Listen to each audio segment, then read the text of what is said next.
Mengenallah Kristus dengan lengkap, total, dan benar. Tidak sepotong-sepotong. Kalau saya mengatakan, mengenal Kristus bukan dari lahirnya, tapi dari sebelum lahirnya. Ketika perjanjian lama, Tuhan sudah akan datang untuk mengampuni dosa, Tuhan sudah akan datang dan mengutus.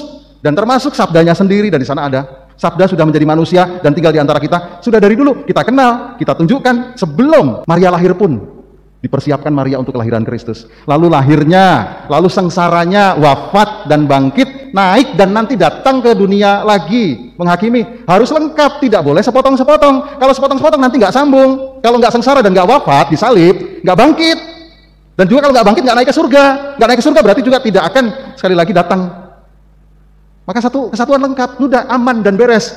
Orang-orang Katolik kalau sudah mengenal Kristusnya dengan beres, ini nggak akan ada benturan, nggak ada pertanyaan yang menguatkan dan sebagainya. Itu nomor satu, kenalilah Kristus secara total, lengkap dan utuh.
Dalam nama Bapa dan Putra dan Roh Kudus. Amin. Damai bagimu dan bersamamu. Frater, suster, bruder, Bapak dan Ibu, saudara-saudariku semuanya dikasihi Tuhan Yesus Kristus. Selamat pagi, berkah dalam. Segalanya yang berasal dari atas akan kembali ke atas. Seperti Kristus juga berasal dari sabda. Kristus berasal dari Allah, maka ia akan kembali dan naik ke atas. Maka hanya satu-satunya manusia yang adalah juga Tuhan, yang hari ini sungguh naik ke surga dan kembali kepada Bapanya untuk menyediakan tempat bagi kita semua yang beriman kepadanya. Dan dia juga nanti akan kembali dan akan sungguh menghakimi kita semua.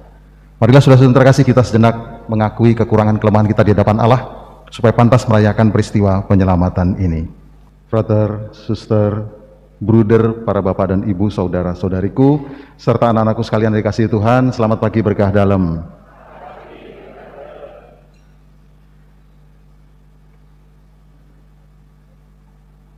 Ketika ada tabisan uskup di Ambon, luar biasa, uskup-uskup dikunjungi dan bahkan tabisan itu didatangi juga oleh Menteri Agama. Siapa Menteri Agama? Gus Yakut ini teman saya. Lalu teman saya lagi juga adalah sebenarnya Said Agil Siraj. Jadi teman saya ketika tahun berapa saya masih di Komisi Hubungan Antar Keyakinan, Hak, sudah berkali-kali memberikan sesuatu hal yang saya kira positif sekali, pluralitas, keberagaman, kebinekaan. Kita sama-sama selalu ngasih beberapa kali, hanya mereka beda nasib dengan saya.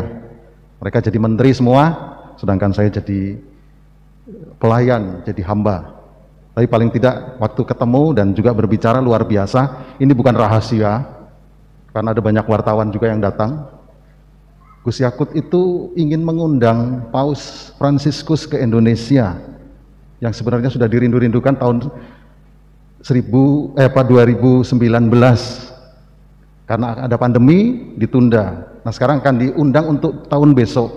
Semoga Paus kita cepat sehat tidak menurun kesehatannya tapi malah sehat dan akan datang, dan yang ngundang sebenarnya Bapak Presiden hanya lewat Menteri Agama. Ini suatu yang luar biasa. Itu yang pertama. Yang kedua, ke depan kalau bisa diusulkan sangat bagus sekali adalah ketika ada hari-hari raya, khususnya Katolik atau Kristiani, itu tidak lagi dibentur-benturkan dengan pendapat-pendapat yang berbeda-beda. Jadi ada usulan dari luar biasa Menteri Agama yang tadinya juga hidup di pesantren Muslim sekali, lalu juga dia adalah benar-benar orang baik, cerdas, benar, dan tentunya juga sesuatu yang luar biasa. Kenapa? Orang-orang ini adalah ketika sudah bisa melihat, saya selalu mengatakan juga, melihat keberagaman itu keniscayaan, atau juga melihat di luar dari diri dan kelompoknya atau agamanya itu ada baik, ada benar, dan ada kecerdasan. Itu saya kira yang sebenarnya Kristus lakukan. Maka jadi pertanyaan bagi kita juga, jangan-jangan kita sendiri yang juga mengenal Kristus tapi kita tidak melakukan itu, selalu sempit pikirannya hanya ke dalam. Ini luar biasa. Gus Yakut, Said Agil Sirat juga saya yakin sekali dari dulu orang cerdas, orang baik, orang benar, karena sudah bisa melihat di luar kelompok dan dirinya juga ada kebaikan, ada kebenaran, dan ada kecerdasan di sana. Dan akan diangkat sebenarnya besok tahun depan kalau bisa ditulis langsung, wafatnya bukan Isa Al-Masih.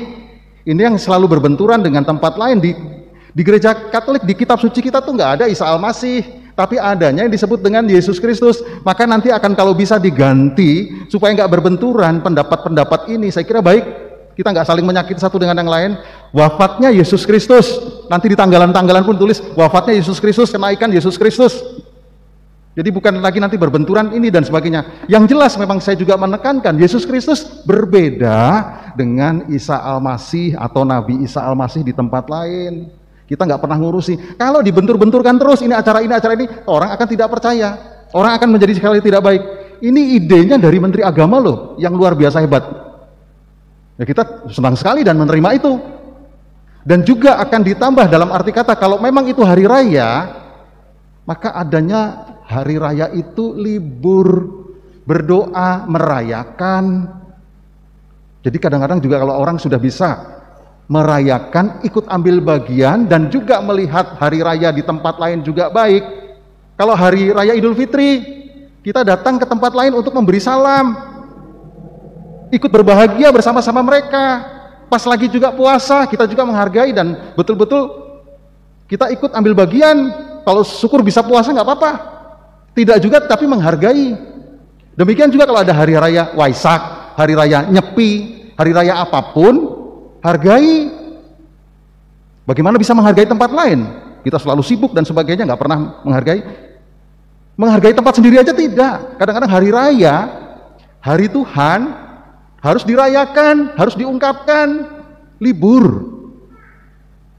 Kita kadang-kala aja tidak mau tahu dengan hari libur, tidak berdoa dan sebagainya. Ini orang lain ada yang bisa menangkap seperti itu, luar biasa cerdas, luar biasa baik dan sebagainya. Jadi kita juga bisa melihat diri kita sendirilah, gak usah melihat yang lain. Diri kita sendiri juga, menghargaikah kita juga dengan yang disebut dengan hari raya itu di dalam kita. Kalau kita sudah bisa menghargai, apakah kita juga bisa menghargai hari raya, hari libur orang lain? Kalau ada instansi-instansi, saya pernah marah di Unpar, hari raya tempat orang lain masuk dan ada rapat dan kerja, apalagi juga ada hari raya kita, hari Minggu masuk. Ini yang menjadi sebenarnya pertanyaan besar. Kita nggak menghargai tempat kita hari-hari itu, apalagi tempat lain, kita nggak bisa menangkap itu. Maka saudara-saudara terkasih, mungkin kita belum cerdas, kita belum baik, dan kita belum juga benar. Maka saudara-saudara terkasih, luar biasa sekali ketika ada orang lain yang sungguh sangat menghargai ini. Nah, makanya kita sambut waktu itu. Tapi apakah nanti hasilnya ada bagaimana, kita tidak tahu, tapi yang jelas ada usaha untuk sesuatu yang baik. Dan ini sudah diperjuangkan sekian lama. Maka ada 4 hal untuk beriman kepada Kristus. Kita sama-sama sebenarnya, mari kita melihat diri kita dan kelompok kita, atau juga mungkin agama kita.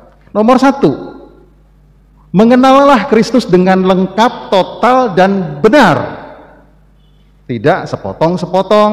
Kalau saya mengatakan mengenal Kristus bukan dari lahirnya, tapi dari sebelum lahirnya. Ketika perjanjian lama, Tuhan sudah akan datang untuk mengampuni dosa, Tuhan sudah akan datang dan mengutus, dan termasuk sabdanya sendiri, dan di sana ada sabda sudah menjadi manusia dan tinggal di antara kita. Sudah dari dulu kita kenal, kita tunjukkan sebelum Maria lahir pun dipersiapkan Maria untuk kelahiran Kristus. Lalu lahirnya, lalu sengsaranya, wafat dan bangkit, naik dan nanti datang ke dunia lagi menghakimi. Harus lengkap, tidak boleh sepotong-sepotong. Kalau sepotong-sepotong nanti nggak sambung. Kalau nggak sengsara dan nggak wafat, disalib, nggak bangkit.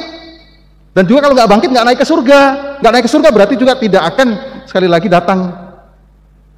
Maka satu kesatuan lengkap, sudah aman dan beres.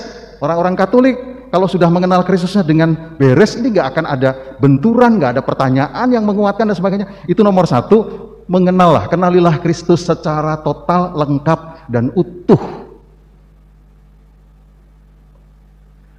Di mana? Kitab suci. Yang mana? Bukan buku lain, kitab suci. Deuterokanonika kalau lebih jelas lagi. Jadi tidak ada benturan-benturan dan sebagainya. Ini menurut pendapat lain, monggo, kita juga bisa menghormati. Tetapi kalau kita sekali lagi mengenal Kristus dengan lengkap, utuh, dan kitab suci di Deuterokanonika, nomor satu, mengenal Kristus secara lengkap. Yang kedua, kalau sudah mengenal, mulailah berkomunikasi. Tidak berhenti begitu saja, komunikasi. Komunikasi itu apa? Dengan membaca kitab suci. Membaca itu komunikasi, termasuk mendengarkan suara Tuhan atau jawaban dari kitab suci yang kita baca, komunikasi. Ditambah lagi dengan kata berdoa. Jadi kalau ada hari-hari raya, hari-hari kenaikan, hari-hari yang disebut dengan wafat dan kebangkitan, hari kelahiran dan sebagainya, datang, libur, dan berdoa. Ini berkomunikasi. Tidak berhenti, hanya sekarang mengenal. Tapi berdoa, berkomunikasi. Kalau sudah nggak berdoa, sudah putus. Sudah tidak punya apa-apa dan tidak bisa mengharapkan apa-apa. Maka mengenal Kristus harusnya dengan sekali lagi mengenal, lalu berkomunikasi, membaca, mendengar, dan berdoa. Itu komunikasi. Yang ketiga adalah, kalau sudah bisa dengan itu, maka jadilah murid Kristus. Seperti Injil-Injil yang sebelumnya yang kita baca minggu-minggu sebelumnya. Jadi murid Kristus itu adalah bukan, sekali lagi, yang berteriak-teriak Tuhan, Tuhan, Tuhan. Menjadi murid Kristus adalah pelaku sabda. Yang melakukan, yang merealisasi sabda itu. Kalau bisa, apa yang diajarkan dan sebagainya, kita jadi pelaku, menjadi teladan, sama seperti Kristus. Itu luar biasa kalau udah sampai jadi murid Kristus. Lalu di sini tadi dibaca juga menjadi saksi yang keempat. Wah, saksi ini agak berat memang. Saksi ini agak berat, tetapi tidak jadi masalah. Kristus selalu mendampingi kita. Jadilah saksi. Saksi nomor satu hanya satu, yang minimal lah, minimalis lah. Kalau kita jadi saksi, jadi taat dan setia, nggak tinggalkan dia saja. Itu luar biasa. Tidak tinggalkan dia berarti juga sekali lagi tidak putus komunikasinya. Nomor satu minimal adalah menjadi saksi adalah taat dan setia. Taat dan setia, setia sajalah. Udah nggak usah gimana-gimana, tidak meninggalkan dia. Walaupun sekali lagi yang disebut dengan saksi adalah ketika kita sudah dapat sakramen-sakramen, berani mewartakan, membagikan keselamatan Kristus, kebaikan Kristus, berkat Kristus kepada sesama. Syukur-syukur dengan seluruh kehidupan kita. Kita lebih utamakan untuk pelayanan kepada sesama demi kemuliaan Tuhan melalui yang sudah diteladankan oleh Kristus.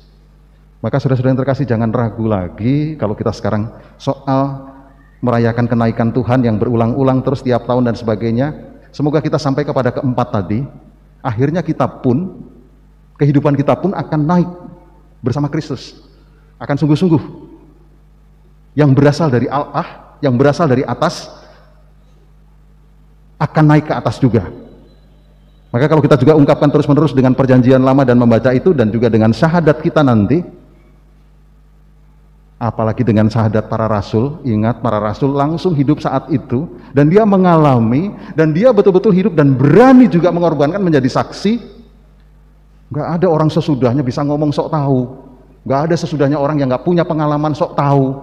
Maka kita sekarang mengikuti ini, dan pasti seluruh kehidupan kita akan diangkat naik ke surga bersama Kristus kalau kita sungguh mengimani dan sungguh kita juga mengikuti teladannya. Mari saudara yang terkasih, kita lebih maknai hari-hari raya kita, yang kadangkala orang lain saja menghargai, kita juga menghargai. Ambil waktu sebentar untuk libur, ambil waktu sebentar untuk juga memuji Tuhan, memuliakan Tuhan, ambil waktu sebentar untuk beribadat atau berdoa kepadanya. Marilah mewartakan misteri iman kita. Setiap kali kami makan roti dan minum dari piala ini, bahwa Tuhan kami wartakan bila Engkau datang. Marilah kita siapkan hati dan diri kita untuk mohon berkat dari Tuhan. Tuhan bersamamu.